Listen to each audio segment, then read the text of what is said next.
Ibare Letumare, Ibare Akoda, Ibare Asheda, Mujuba Itulaye, Ejekoma Jumishe.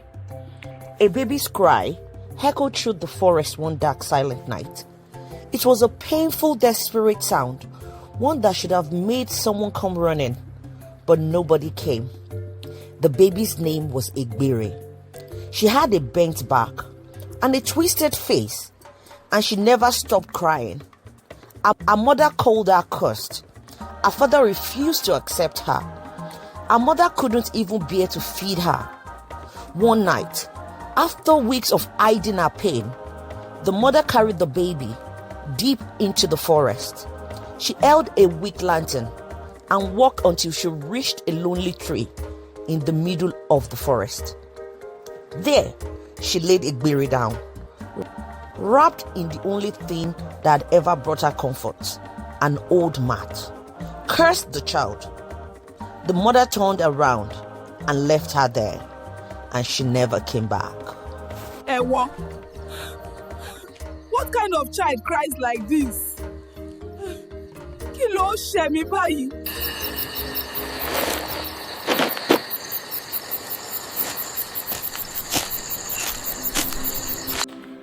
But Egbere was not alone for long. The spirit of Iroko tree found her and raised her as its own. The spirit fed her, cared for her, and gave her the power to cry in ways that touched even the strongest hearts. From today, you are one of my children. You are not alone. You belong to the forest. When Egbere turned 18, she left the forest with only one thing, her mat. Her cry still echoed, soft but haunting. She wandered into Ayelabola forest, right next to the quiet village of Ayelabola.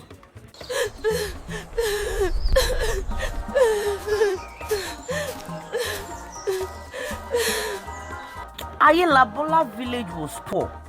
People worked hard, but food was scarce. Among them lived a man named Akono, thin, tired, and always angry. His eyes looked hollow, and his rift pushed against his skin. One cold night, he took a rusty spear and entered the forest. He wasn't hunting animals. He was hunting anything that could help him survive. Woman, make you rest. Look at this house. See our children.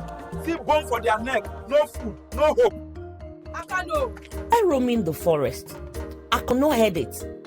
The soft, sad cry. It sounded like a child, but something about it didn't feel human. Still, he followed the sound. In a moonlight clearing, Akono saw her, Egbere, the bush baby, glowing faintly and sitting on a mat, hold and hold torn. Akono grabbed her mat.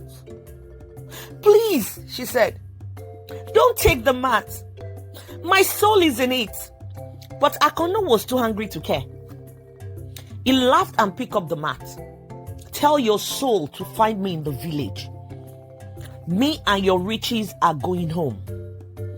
The tree groaned, but Akono did not look back. I beg. Now your soul, they make and follow me go village. By the following morning, Akono's hut had become a palace. His wife screamed and fainted. His children jumped and shouted with joy. Cowries spilled everywhere. The mat had brought instant riches and wealth. The family became wealthy. Jesus mio. Akano. Am I dreaming? This is our house. We don't have our... Inside the house, behind the bamboo cage, sat the bush baby, weak, trapped, and always crying. Every time Egbere cried, more wealth appeared. Cowries filled basket. Food flooded the kitchen. The family feasted. Akono's wife wore laces and mocked other women in the market. His daughter soaked in palm wine all day. And his son spent money as if it was going on trees. But the forest does not forget.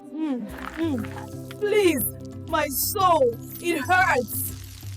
Make them call me poor woman again. After being locked up for a year, One night, Egbere spoke again. Do you want more riches, Akono? She asked, voice soft but sharp. Akono nodded. Pour palm oil on the mat and say your name backward 3 times. Akono obeyed. The moment he did, lightning struck. The house shook. Cowrie turned into dust. The mat vanished. Egbere was gone. Then pour palm oil on the mat and call your name backward 3 times. Akano, Akano, Akano. By morning, everything had returned to what it was before. The palace was mud again. The lace clothes became rags. The cowries all gone. And Akono, it was poor again. In fact, poorer than before. My wrapper don't vanish. Wetin happen overnight? Where my goats? Mommy, where are my goats now? The market whispered and laughed, especially the market women. Weren't they rich last week? Weren't they living in the palace? Where is their palace now? Where is their magic mat? Yeah, people. God don't catch them. That was how they mocked Akono and his family. Now cannot be that. All na him goats they waka like chicken wey miss road. Last week they wear lace. They drive goats like motor. And one final thing happened. A wind blew through the village. The clouds opened. And from the sky, Egbere returned, strong and powerful, holding the mat like a royal staff. Akono, you stole from me, she said. You got riches from my pain. Now, your name will disappear like the wealth. And just like that, she vanished. Akano! You stole from me. You grow fat from my pain. No one ever saw Akono again. Some say the mat swallowed him. Others say he still wanders the forest, whispering his name backwards, trying to undo the curse. Now, the elders warn. If you hear a cry in the forest, don't answer. If you see a glowing mat under the moon, run. Because some riches are not blessing, they are trapped. Early one morning, before sun came out, Akono's wife and children ran away from the village. Their clothes were dirty. Their feet had no shoes. They looked hungry and scared. Once they were rich and proud. Now they were hiding and running. People watched them but said nothing. Because in this village, when you steal from a spirit, peace will never follow you. Move fast. Now that Akano don't disappear, may we not wait for spirit to carry us join her. Mama, where will they go like this?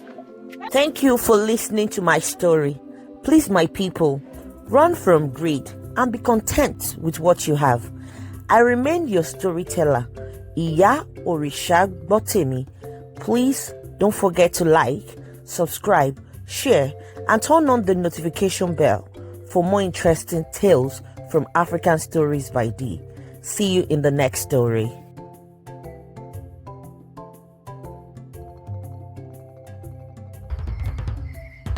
And so the mat returned to the forest. The crying stopped.